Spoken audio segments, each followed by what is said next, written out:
Film की शुरुआत में हम सारे शहर को सजा हुआ देखते हैं। सारे घर चमकते दमकते दिखाई देते हैं, जो नज़ारा बेहद खूबसूरत लग रहा होता है। वहीं एक घर ऐसा होता है जो सजा नहीं होता। उस घर में 3 बच्चे अपने डैड के साथ मौजूद होते हैं। वो बच्चे अपने डैड से नाराज़ दिखते हैं क्योंकि वो क्रिसमस के दिन भी उनके साथ वक्त गुजारने के बजाय काम पर जा रहा होता है। उन बच्चों की बातों से लगता है कि उनकी माँ की मौत हो चुकी है और अब उनके डैड भी जा रहे हैं। उन बच्चों का ख्याल रखने के लिए एक बुरी औरत को बुलाया जाता है जो कि उनकी उदासी दूर कर दे। बुरी औरत उनकी उदासी दूर करने के लिए उन्हें बहुत ही दिलचस्प कहानी सुनाती है, जैसे कि मैं आपको सुना रही हूँ। कहानी एक छोटे से बच्चे की होती है जो अपने एडवेंचर यानी अपने सफ़र पर निकलता है। वो सफ़र खूबसूरत होने के साथ साथ बहुत मुश्किल भी होता है। कहानी में हम एक बर्फीले इलाके में बड़े से जंगल को देखते हैं जो कि बर्फ़ से ढका हुआ होता है। उसी जंगल में एक बच्चा जिसका नाम निकोलस होता है वो मौजूद होता है। निकोलस अपने बाप के साथ रहता था। ये दोनों जब जंगल में लकड़ियाँ इकट्ठा करने जाते हैं तो वहाँ बड़े से भालू को देखते हैं, जिसे देखकर ये दोनों डर जाते हैं और वापस अपने घर आ जाते हैं। यहाँ हमें पता लगता है कि निकोलस ने बचपन में ही अपनी माँ को खो दिया था और उनकी माली हालत भी बहुत ख़राब थी। वो बहुत गरीब थे। उनके पास ना ही खाने का ज़्यादा सामान था और ना ही पैसे कमाने का कोई ज़रिया था। एक रात निकोलस अपने बाप से कहता है कि वो उसे कहानी सुनाए जो बहुत ही ज़बरदस्त हो। निकोलस के डैड निकोलस की मोम की ही कहानी सुनाते हैं कि काफ़ी साल पहले तुम्हारी मोम ने बर्फीली चोटियाँ पार की थीं। वहाँ पर 2 सोते हुए मॉन्स्टर मौजूद थे जो दरअसल पहाड़ी थे। तुम्हारी मोम इनको पार करके दूसरी तरफ गई थी जहाँ दूसरी नस्ल के लोग रहते थे जो एल्फ्स कहलाते थे। वहाँ एल्फ्स का गांव मौजूद था जो एल्फन कहलाता था। एल्फ्स दरअसल होते तो इंसान ही है, मगर उनकी शक्ल सूरत थोड़ी डिफरेंट होती है। उनके कान थोड़े लंबे और नुकीले होते हैं। निकोलस के डैड उसे बताते हैं कि एल्फ्स लोग कोई आम इंसान नहीं बल्कि उनके पास मैजिकल पावर्स मौजूद थी। उन्होंने तुम्हारी मोम का बहुत अच्छे से वेलकम किया और उनके साथ बहुत अच्छा सलूक किया। जब तुम्हारी मोम वहाँ से लौटी तो उनके पास बहुत सारी चॉकलेट्स और खिलौने थे जो कि उन्होंने आसपास के लोगों में बांट दिए और बहुत सारी खुशियाँ भी खेली। उसी दौरान उन्हें कमरे में किसी बड़े से जानवर के होने का एहसास होता है। निकोलस के डैड कुल्हाड़ी उठाकर उसे ढूंढने लगते हैं, मगर वो देखते हैं कि वो जानवर तो छोटा सा चूहा है। वो उसे मारने की बहुत कोशिश करते हैं लेकिन हर बार वो भाग जाता है। उसके बाद वो चूहे को निकोलस के कहने पर छोड़ देते हैं क्योंकि वह छोटा सा चूहा उसे बहुत प्यारा लग रहा होता है और वो उससे दोस्ती करना चाहता है। अगले ही दिन निकोलस चूहे का नाम भी रख देता है और उसे बातें करने लगता है और वो चूहे से भी कहता है कि वो भी उससे बातें करे, जिस पर उसके डैड कहते हैं कि बेटा चूहे नहीं बोल सकते। के बाद दोनों बाप बेटे राजा के महल में जाते हैं क्योंकि आज उन्होंने अपने गांव में रहने वाले हर इंसान को बुलाया होता है। राजा उन्हें कहता है कि मैं उम्मीद के साथ साथ जीने का मकसद भी खो चुका हूँ। जो कोई मुझे उम्मीद के साथ साथ जीने का मकसद ला कर देगा मैं उसे बहुत सारी दौलत से नवाज दूंगा। दूसरी तरफ जो कहानी निकोलस के डैड ने उसे सुनाई थी वो पूरे गांव में फैल चुकी थी और लोगों को लग रहा था एल्फ का गांव एल्फम वाकई पाया जाता है, जहाँ जाकर वो राजा के लिए खुशी, उम्मीद और जीने का मकसद ला सकते हैं। जिसके बाद राजा उन्हें बहुत सारी दौलत से मालामाल कर देगा और वो अमीर बन जाएंगे। उसके बाद गांव के लोग निकोलस के डैड के पास आते हैं और उन्हें अपने साथ चलने को कहते हैं ताकि वो एल्फन गांव को ढूंढ सकें और राजा से दौलत लेकर माला माल हो जाएं। अपने माली हालात देखकर निकोलस के डैड भी उनके साथ जाने के लिए राजी हो जाते हैं और वो ये बात निकोलस को बताते हैं।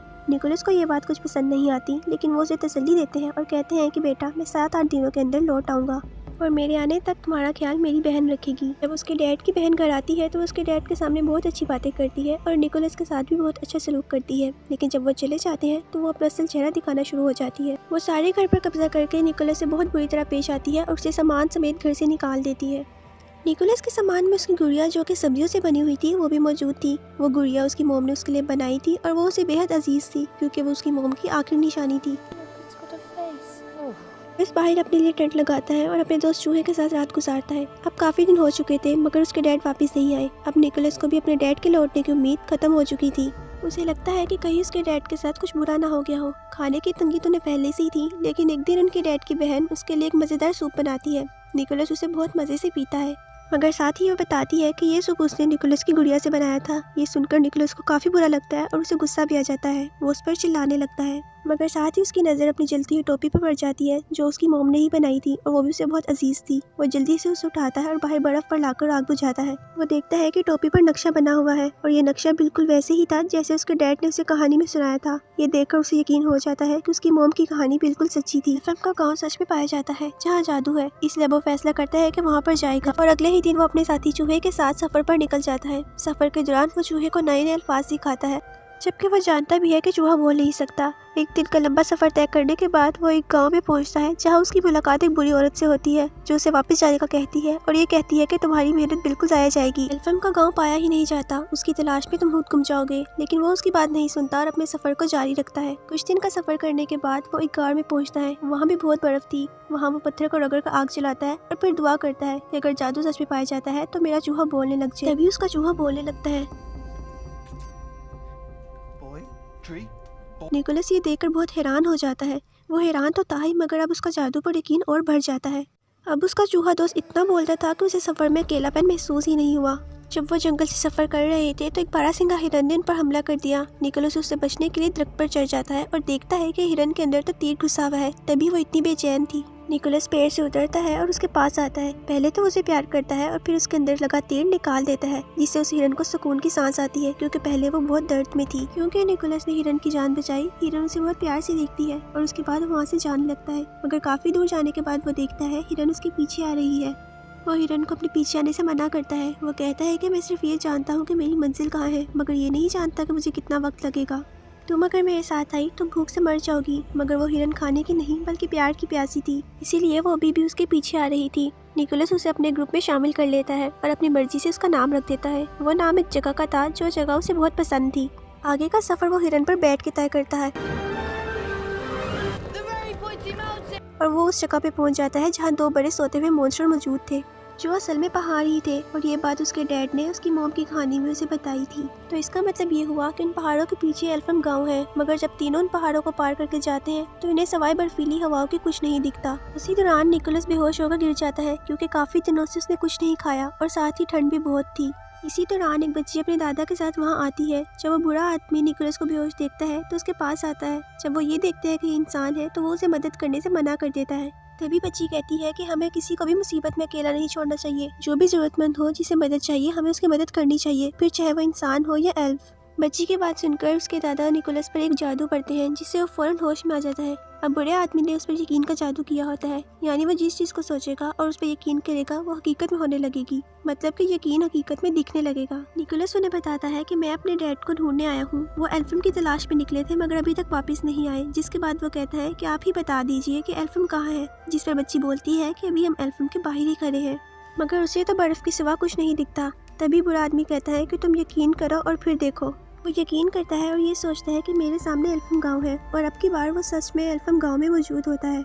अंदर आने के बाद उसे खुफिया रास्ते से एक पार्टी पे ले जाया जाता है जहाँ सब लोग नाच रहे होते हैं और खाने की मजे मजे की चीजें भी वहाँ पड़ी होती हैं। उन चीजों में मीठी चीजें ज्यादा थी क्योंकि आज यहाँ क्रिसमस थी। चूहा ये सब देखकर तो बहुत एंजॉय करता है और मजे मजे की चीजें खाने लगता है। मगर तभी वहाँ एल्फ की रानी आ जाती है और सब कुछ तबाह कर देती है क्योंकि उसने सब लोगों को पार्टी करने से मना किया था। वजह ये थी कि इंसानों ने उन्हें धोखा दिया था और सब एल्फ बहुत दुखी थे क्योंकि इंसान एक बच्चे को अगवा करके ले गए थे जो कि एल्फ था। निकोलस को देखकर बहुत गुस्सा करती है और वो कहती है ये क्या, हमारे गांव में अभी भी इंसानी बच्चा मौजूद है, ये हो क्या रहा है हमारे गांव में। वो निकोलस से पूछती है कि क्या कर रहे हो इधर और तुम इधर आए ही क्या करने हो, एक और बच्चा चुराने आए हो। ये सब सुनकर निकोलस उसे बताता है कि नहीं रानी जी, मैं किसी बच्चे को किडनैप करने नहीं आया बल्कि अपने डैड को ढूंढने आया हूँ जो कि एल्फम गाँव की तलाश में निकले थे और अभी तक वापस नहीं आए। और कहता है कि मैं वादा करता हूँ उस एल्फ बच्चे जिसे इंसान किडनैप करके ले गए थे उसे वापस लाऊंगा। मगर रानी उसकी नहीं सुनती और सजा देने के लिए उसे मीनार की चोटी में कैद कर देती है। यहाँ उसकी मुलाकात एक उड़ने वाली एल्फ से होती है जो कि एल्फ परी थी। उसे पटाखे चलाने का बहुत शौक था। वो हवा में पटाखे चलाती थी, मगर एक अच्छी बात, वो हमेशा सच बोलती थी। निकोलस उसे बताता है कि मेरी मोम भी यहाँ आई थी, उनके साथ तो बहुत अच्छा सलूक किया गया था। अगर रानी ने तो मुझे यहाँ कैद कर दिया है और मुझे अपने डैड को ढूंढना है तो प्लीज तुम मेरी मदद करो। और वो मान जाती है। तभी उधर एक मॉन्स्टर आ जाता है और जो पहले सो रहा था और अब इनकी बातों से उसकी आंख खुल जाती है। एक इंसान निकोलस को वहाँ देखता है तो उसे पकड़ लेता है क्योंकि वो उसे खाने का सोचता है। ये देखकर निकोलस की हालत खराब हो जाती है। तब एल्फ परी उसकी जान बचाने के लिए मॉन्स्टर के मुंह में जलता हुआ पटाखा रख देती है जिससे वो गुब्बारे की तरह फट जाता है और फिर एल्फ परी निकोलस को लेकर वहाँ से उड़ जाती है। वो दोनों किसी घर की छत पर गिर जाते हैं और रानी के गार्ड्स उन्हें देख लेते हैं। उनसे बचने के लिए निकोलस को एल्फ परी वहाँ से ले जाती है। तभी निकोलस एक क्लास में घुस जाता है जहाँ की टीचर उसे देखकर बहुत हैरान होती है और गार्ड्स को बुलाने लगती है। तब निकोलस उसे कहता है कि आप इंसानों को इसलिए नापसंद करती हैं कि उन्होंने एक एल्फ बच्चा किडनैप किया है। मैं आपसे वादा करता हूँ कि मैं उस बच्चे को वापस लेकर आऊंगा। ये सब बातें सुनकर टीचर निकोलस को खुफिया रास्ते से भगा देती है। उतनी देर में उसकी दोस्त हिरन भी वहाँ आ जाती है, जिस पर निकोलस और एल्फ परी बैठकर वहाँ से भाग जाते हैं। इसी दौरान गार्ड्स उनका पीछा करते रहते हैं। एल्फ परी उनका ध्यान भटकाने के लिए हवा में पटाखे फोड़ रही होती है, लेकिन जब वो देखती है कि बाहर निकलने का दरवाजा बंद होने लगा है तो वो अंदर रह जाती है और निकोलस को वहाँ से भगा देती है। काफी दिन चलने के बाद भी निकोलस को अगवा हुआ एल्फ बच्चा नहीं मिलता। फिर वो गॉड से दुआ करता है कि मुझे कोई रास्ता दिखाइए। तभी उसे जंगल में एक गोल्डन रंग की रस्सी दिखती है, जिसका पीछा करते हुए वो एक पिंजरे तक पहुंच जाता है। उस पिंजरे में और कोई नहीं बल्कि एल्फ बच्चा मौजूद होता है। इससे पहले कि निकोलस उसे निकालता, वहाँ कुछ लोग आ जाते हैं, जिसमें निकोलस के डैड भी होते हैं। वो अपने डैड से गले लगता है और साथ ये भी कहता है कि हमें इस एल्फ बच्चे को छोड़ना होगा, जिस पर वो कहते हैं कि नहीं, हो सकता है ये बच्चा राजा को पसंद आ जाए और राजा को उम्मीद, खुशी और जीने का मकसद मिल जाए, जिसके बदले उन्हें बहुत सारे पैसे मिलेंगे। वो लोग निकोलस को पेड़ से बांध देते हैं और उसे उसके डैड ही बांध रहे होते हैं। चूहा ये सब देखकर उन्हें बहुत मना करता है कि वो उसे ना बांधे। चूहे को बोलता देखकर उसके डैड बहुत हैरान हो जाते हैं। जब सब लोग सो जाते हैं तो उसके डैड वापस आते हैं और निकोलस और एल्फ बच्चे को आज़ाद कर देते हैं और वहाँ से भागने लगते हैं। कहते हैं कि मैं सबके सामने तुम्हारी मदद नहीं कर सकता था, इसलिए मैं तुम्हें बांध रहा था। इससे पहले कि वो लोग उठ जाए हमें यहाँ से भागना होगा। इससे पहले कि वो लोग यहाँ से भागते सब लोग उठ जाते हैं और वो तीरों से उन पर हमला करने लगते हैं। निकोलस और एल्फ बच्चा हिरन के ऊपर बैठ जाते हैं, जबकि उसके डैड हिरन के साथ बनी बग्घी पर बैठ जाते हैं। वजन ज्यादा होने की वजह से हिरन ज्यादा तेज नहीं भाग पाती। तभी निकोलस को याद आता है कि मुझ पर तो यकीन का जादू हुआ है, मैं तो जो सोचकर यकीन करूंगा वो पूरा हो जाएगा। वो हिरन पर हाथ रखता है और उसे उड़ने का कहता है। हिरन थोड़ा ऊपर उड़ती है मगर ज्यादा ऊपर नहीं जा सकती क्योंकि उस पर वजन बहुत ज्यादा होता है। ये देखकर निकोलस के डैड निकोलस की जान बचाने के लिए बग्घी की रस्सी काट देते हैं और खुद एक खाई में गिर जाते हैं और वहीं पर उनकी मौत हो जाती है।